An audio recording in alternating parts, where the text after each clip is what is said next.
Jose, Where is he? First question. I see you. On the right-hand side. I see you. Yeah, let's go. Good to see you. First of all, what is your reaction to the news that Eric Dyer has been banned for 4 games by the FA? No reaction. I prefer no reaction. Do you think the punishment is too harsh? I'm not going to answer. If I answer, I'm going to be in trouble, and I don't want to be. So I have no comments about that. How difficult will it be for you to cope without him for 4 of your remaining 5 games? I cope with Alderweireld, with Davison Sanchez, and Jan Vertonghen. Have you had a chance to speak to Eric today since the news came through about the ban? No.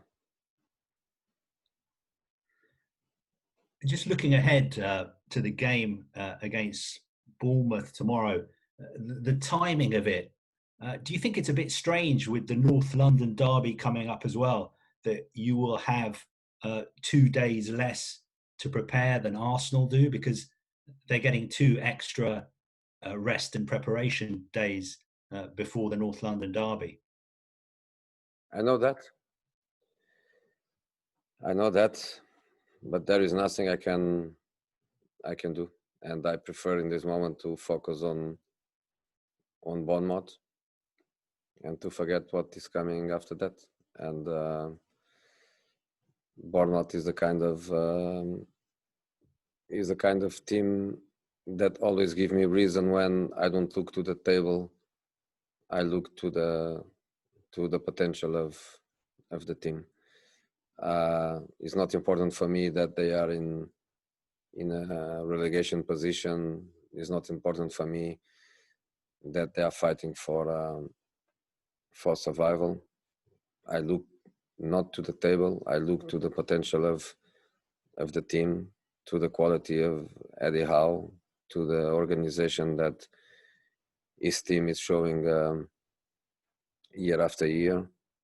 And I can also focus on many good results that they had against the better teams. So it's a good, strong enough opposition.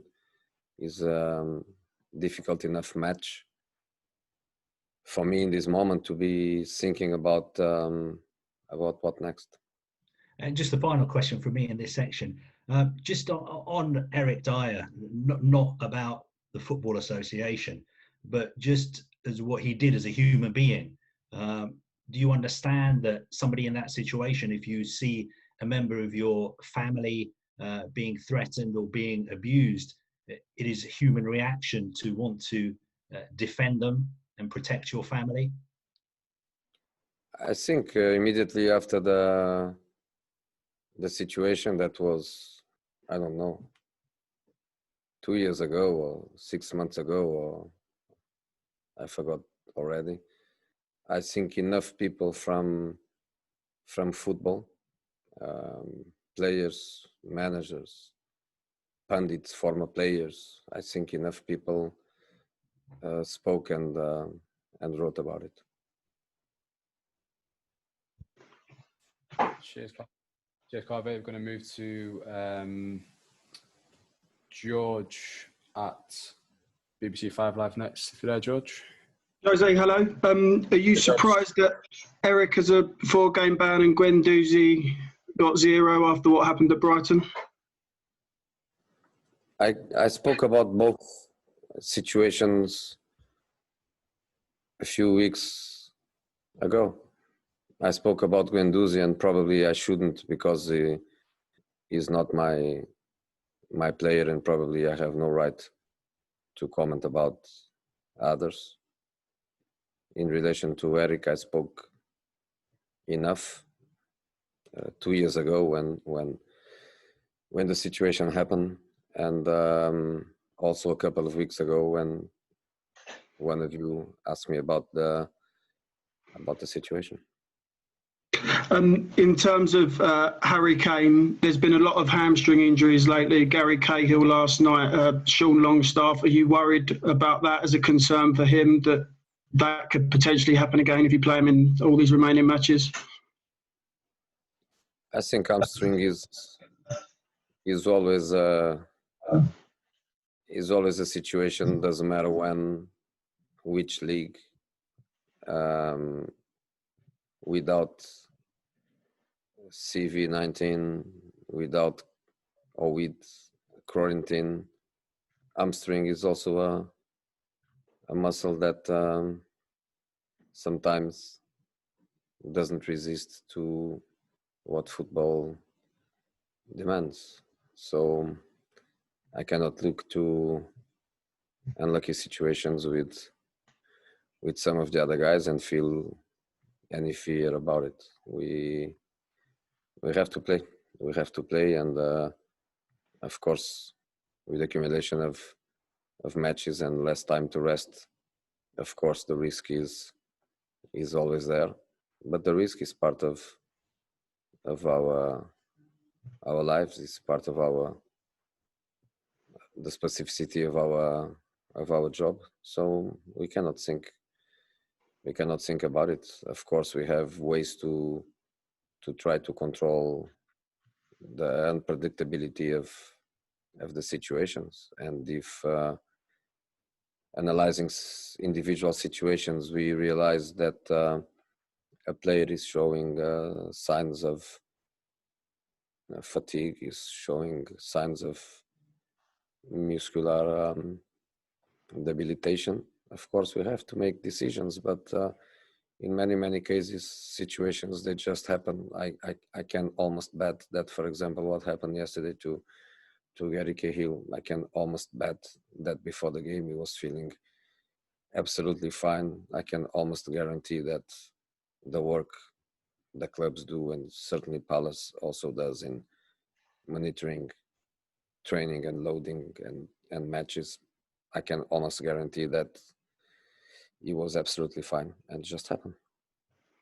And Michael Oliver, after Sheffield United, he's VAR tomorrow and referee in the North London derby. Are you surprised at the number of games he's been involved in lately, at Tottenham matches? I cannot speak about referees.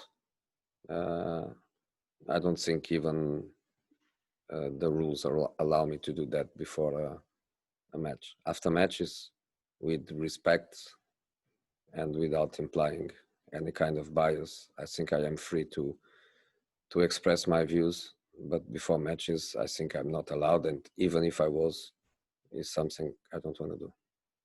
Okay, thank you. Thank you. Okay, move on to James at TalkSport. Hi, Jose. Hey. Jose, I know you don't want to speak about Eric Dyer's situation and whether you think the ban is fair or not, but he's played every minute so far since the restart for you. So how much of a blow is this in terms of your plans to build a solid back line like we saw against Everton in terms of the rest of this season and beyond that? You know, since quite a long time, we were speaking about his best position. We were speaking about the position he was feeling more comfortable. I always defend that a player, to help his team, has to be ready, even to wear gloves and go to goal if the team needs that. But of course, the most important thing, if possible, is when player and manager, they agree that a certain position is the best to develop. I think he had a strange last season. I think he had also a very strange current season, and big indefinition around Eric. We made a decision together. I told him immediately since my arrival that, okay, let's go together in a certain direction, but I think you are not ready. So let's try to go back to a certain to a certain level, being a midfielder, but always with an eye of transforming you as a centre back, which is where he feels really happier and more comfortable.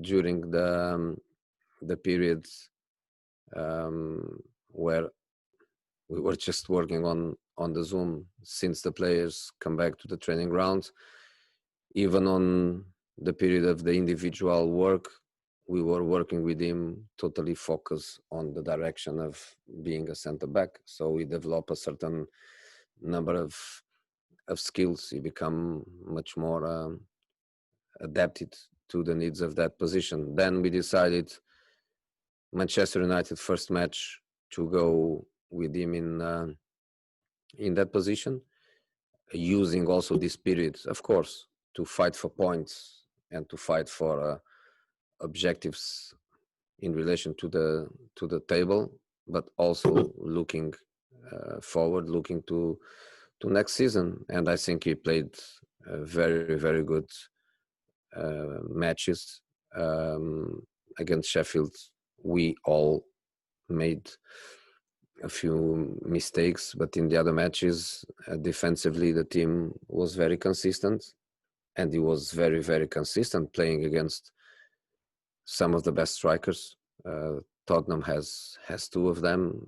United two. Antonio is a very difficult guy to play against, and Eric was very, very dominant. A part of that because he comes from a midfield area, he's very comfortable with the ball. He's good on the building up. He's going without any kind of problem attacking the space in front of him and being an extra man on the building up in midfield. So I think he's doing very, very well. We look forward to next season.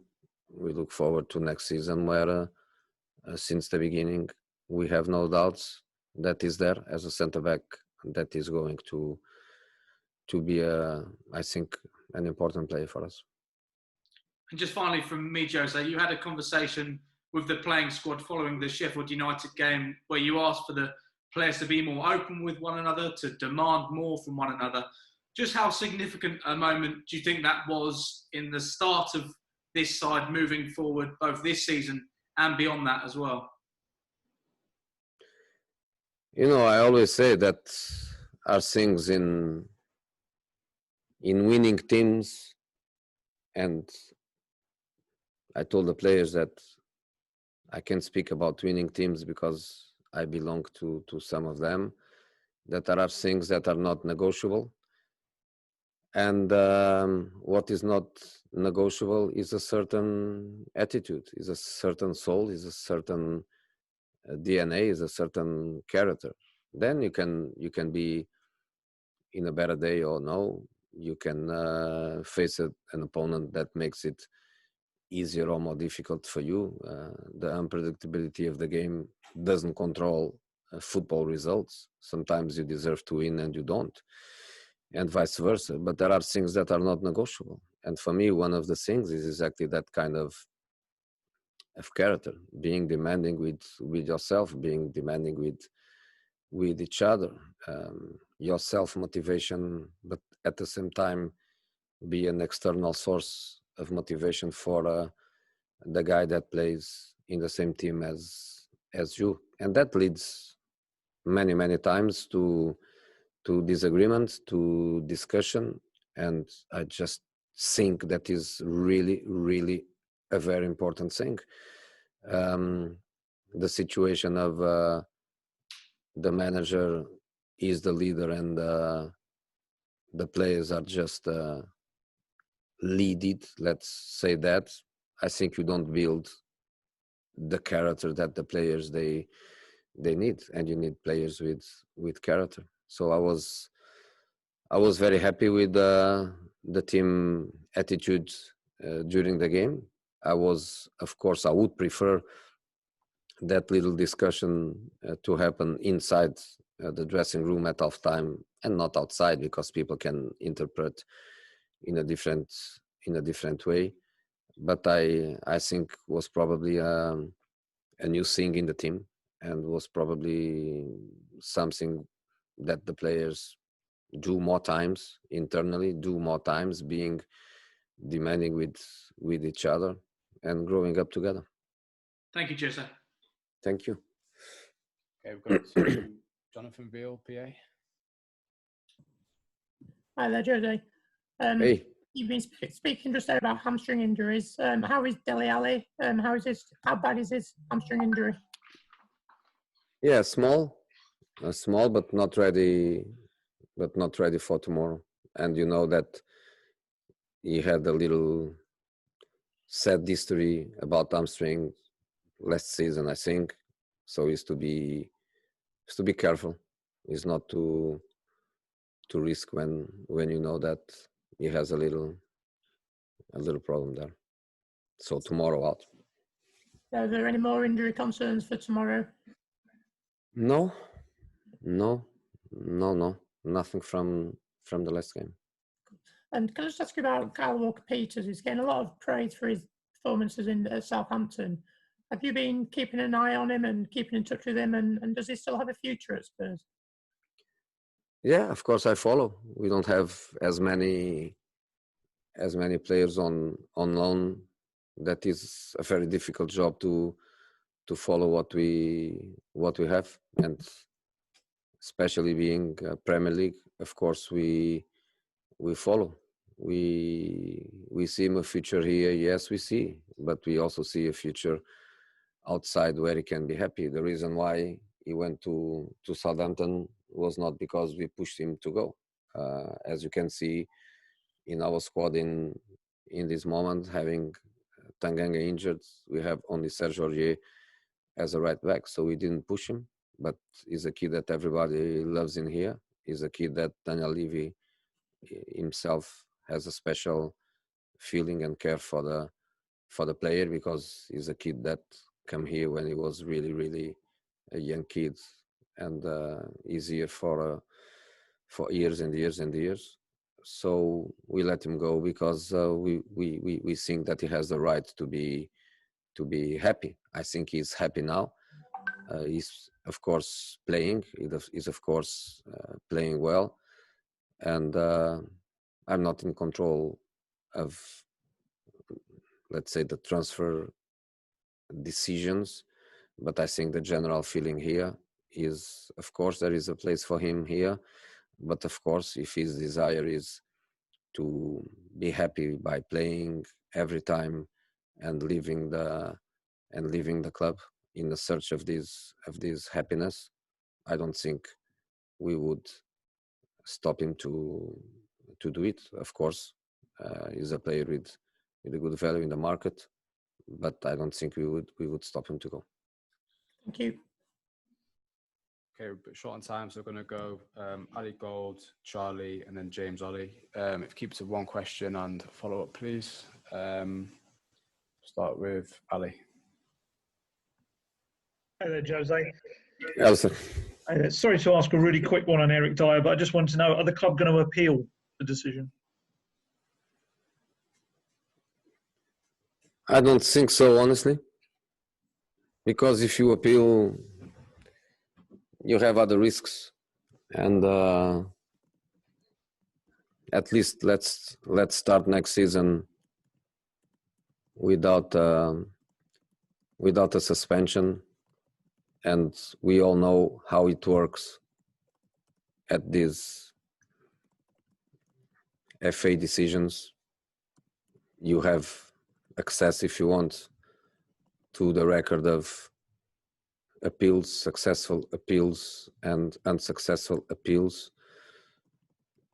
I don't think so. I don't think we are going to appeal. And can I just ask you, we spoke about the younger players you've been giving chances to on the bench, Dennis Sirkin as well and Harvey White. With obviously Champions League slipping away now by the looks of it, I mean, is there a temptation on your part to give the likes of Oliver Skipp, Jedson Fernandez more minutes with next season in mind, or is it still too difficult to do that? We are fighting for European positions. If you ask me, would I prefer not to be in European football or play Europa League, I prefer to play Europa League. So we have to fight for that. Are the players have a chance to play? Of course, they have a chance to play, but not because points are not important for us. They can play because they are good players and because we trust the players. So at any time they can play, even in relation to Sirkin, to Harvey White. I told already the club that I would like them to be with me next season in the first team squad. Is the easiest way for them to develop, is to train every day at the most demanding level. So we trust the kids. We are going to develop the kids. Thanks, Jose. Mr. Charlie next. Hi, Jose. Hey, Charlie. Hey, I was just wondering, you talked there about the players being more direct with one another. Is that something that's changed, do you think, amongst players in your kind of 15 or so years in management? I think overall, if I compare, for example, my times when I was an assistant coach many years ago, Barcelona, Porto, 25 years ago or so, the players, they used to be together all the time. No Xbox, no PlayStation, no social media, not even, I think, it was quite the beginning of telephone, mobile phones, but the players used to spend all the time together. Even when you go to hotels or something, the players used to be together all the time, and it was much more easier for them to develop a certain intimacy, confidence, trust, and to develop a certain dynamics in the group. In this moment, you can imagine that it's not football players. I think it's about everybody. People is a different way to interact. So, for example, you are in a hotel. Every player has his own bedroom. The players, they go there and they are not alone. They are on Zoom with friends, with families. They are on FaceTime. They are on social media. They are together playing some Xbox or PlayStation, but to play together, they don't need to share the same room or the same space. I think it's just a society thing that the interaction is different, and probably at personality level, you don't get this kind of so open communication that you had before. So I think we need to stimulate that all the time to make them feel confident and not to be closed in their own shell. Is a team effort, is a team group, is a team sport. You don't play alone. A team has to be more than the sum of the individuals. A team has to be more than the sum of the individuals. So they need to interact. They need to communicate. They need to share ideas. They need to discuss what happened in the game. They need to discuss what can happen in the next. They need to motivate each other. And I stimulate this. I believe that there are managers that they don't want the players to do that. I believe that there are managers that would be really, really upset with any discussion that can happen in the dressing room. I am upset with silence. I hate the silence in a dressing room. I hate a silence in a meeting. I hate, how do you call it, a monologue? Yeah. Monologue. I hate that. I don't like monologues. I don't like to be in front of the players speaking for 20 minutes without any kind of interaction. So this is something that I stimulate. Is my way of being, is my way of leading. And my team in the other day showed me that they can improve at that level. Okay, we'll finish this section with James Ollie. Yes, Ben. Jose, hello. I just Just wanted to ask you, it's just a general question about the stadium, the Tottenham Hotspur Stadium. It's a fantastic arena, one of the best in the world, but it is an expensive one. I just wondered how much managing the debt on the stadium was discussed with Daniel when you decided to take the job, and how much you think that debt will impact your plans to build a successful squad while you're there. No discussion at all. The only thing that was important for me at that time is that my club has the best stadium in the world, the best training ground in the world. So for me, there is nothing else than that. In the other day, the first thing that Ancelotti told me, and as you can imagine, Ancelotti managed some of the best clubs in the world, managed in the Bernabeu, in the Allianz Arena, in San Siro. The first thing Carlo told me was, wow, this stadium is absolutely incredible. So when is my stadium, I don't think about anything else in relation to the stadium than the beauty of the stadium, the comforts, and the motivation that is to play for a club that owns that stadium. You know, then after that, I think everything is internal and not to share in any discussion.